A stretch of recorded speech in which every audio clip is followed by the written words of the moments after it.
చనిపోయిన 26 మందిలో మేడిశెట్టి మధుసూదన్ గారు జనసేన క్రియాశీలక సభ్యులు. ఆయన కూడా దీంట్లో బలయ్యారు.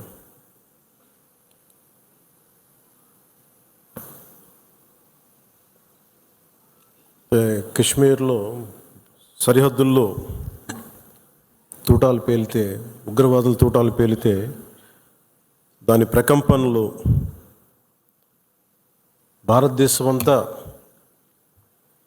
ఎలా పాకిందో మనందరం చూస్తున్నాం. అది మన పార్టీ, మన జన సైనికుని కూడా చంపేస్తున్నది ఆ ఉగ్రవాదం.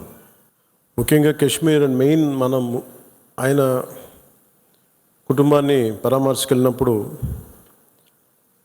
వారి సతీమణి మాట్లాడింది, వాడి పిల్లలు ఎంత ఘాతుకంగా చంపారంటే, ఎంత క్రూరంగా చంపారంటే, ఐడి కార్డ్స్ తీసుకొని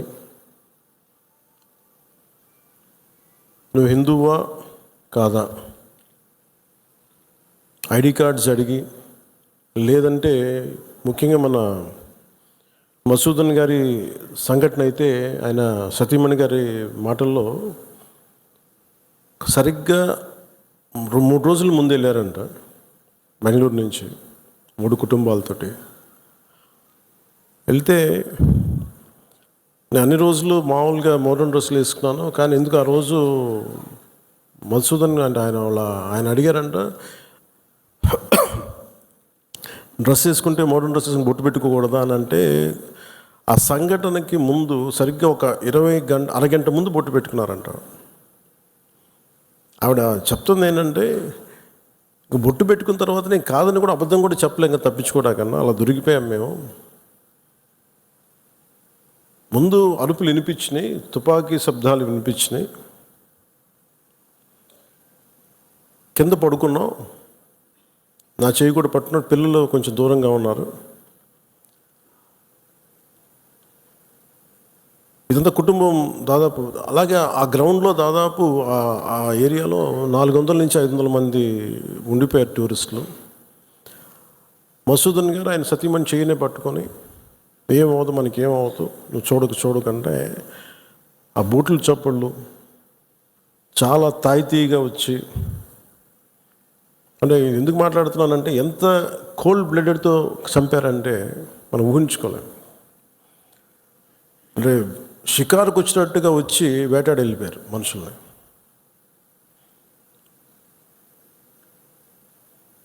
మనకి ఏమవ్వదు అని అలా అంటుంటే బూట్ల శబ్దాలు ఆగినాయి.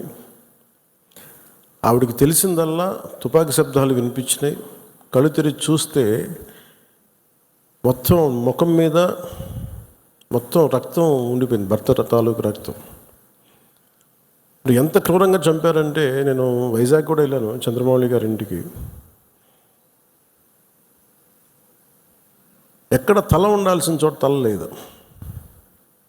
35 బుల్లెట్లు 40 బుల్లెట్లు దింపారు తలలో, ర్యాపిడ్ ఫైర్ తోటి, ఆటోమేటిక్ గన్స్ తోటి. అంత దారుణంగా క్రూరంగా చంపేశారు. యుద్ధం ఎప్పుడు ఇంకొక ఆయుధం పట్టుకున్నవాడితో చేస్తాం, కానీ నిరాయుధులైన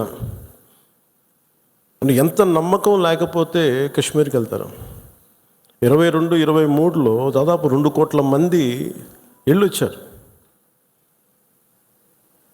అది ప్రెసిడెంట్ పాలన ఉన్నంతకాలం వచ్చారు. మొన్న పాలన మారగానే అప్పటికి చాలాసార్లు ఎన్నికలు ఇంకా సంసిద్ధంగా లేదు కశ్మీర్ అని చెప్పినా కానీ కొన్ని పరిస్థితుల వల్ల కుదరలేదు, రాజ్యాంగ పరిస్థితుల్లో ఇంకా ఉండదు అని చెప్పేసి మళ్ళీ ఎప్పుడైతే రాష్ట్ర చేతికి వెళ్ళిపోయిన పగ్గాలు, మళ్ళీ తీవ్రవాదులు విజృంభించి చాలా కోల్డ్ బ్లడెడ్గా చంపేశారు అందరిని. మీరు ఊహించుకోండి, మనందరం ఒక సాయంత్రం అంటే మనకి కశ్మీర్కి మనకి ఏంటి సంబంధం అనుకుంటాం. గ్లోబల్ విలేజ్ని మాట్లాడుతున్నాం, ప్రపంచాన్ని. అమెరికాలో చిన్నపాటి ఇన్సిడెంట్ జరిగితే దాని ప్రకంపనలు ఆంధ్రాలో కూడా ఉంటాయి. It's become a global village. అలాంటిది దేశం సరిహద్దులు ఏమి జరిగినా, దేశం లోపల ఏమి జరిగినా దాని ప్రకంపనలు మనకు కూడా తగిలి తీరుతాయి. మేబీ ఒక సగటు మనిషిగా బతికే మనకి అంత అవసరం లేకపోవచ్చేమో, కానీ మామూలు మనిషికి అవసరం లేకపోవచ్చేమో, కానీ being a political party, regional పార్టీకి మనకు ఎందుకు అనే ఒక మైండ్ సెట్ ఉంటుంది. మన సంబంధం నేను చెప్తున్నప్పుడు బిగినింగ్లో జాతీయ సమస్యల గురించి నేను మాట్లాడుతున్నప్పుడు చాలా హాస్యాస్పదంగా ఉండేవాళ్ళు అందరు నాతో.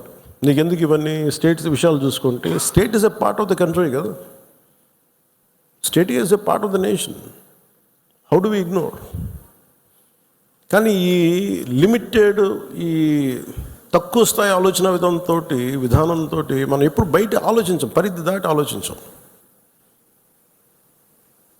సో ఇప్పుడు నేను ఆ దేశం కోసం ఎందుకు ఇంత తపన పడతానంటే, if borders are not secured, Kashmir భారతదేశం అదంచు దాటితే పాకిస్తాన్ వస్తుంది. ఆ హద్దులు బాగలేనప్పుడు దాని ప్రకంపనలు ఇక్కడ దాకా వస్తాయి. మియాన్మార్లో గొడవలు జరిగితే మనకు ఎందుకు అనుకోవడానికి లేదు. అక్కడి నుంచి రోహింగ్యాస్ వచ్చేసి ఇక్కడ మనకి ఆంధ్రాలో కూడా ఉంటారు చాలామంది. దాని ప్రకంపన దాని తాలూకు ఇంపాక్ట్ మనకి ఏముంటుంది అనుకుంటే, సడన్గా తక్కువ జీతాలకు పనిచేస్తారు వాళ్ళ అవసరార్థం. అప్పుడు ఇక్కడ ఉండే స్థానికులకి ఉద్యోగాలు రావు.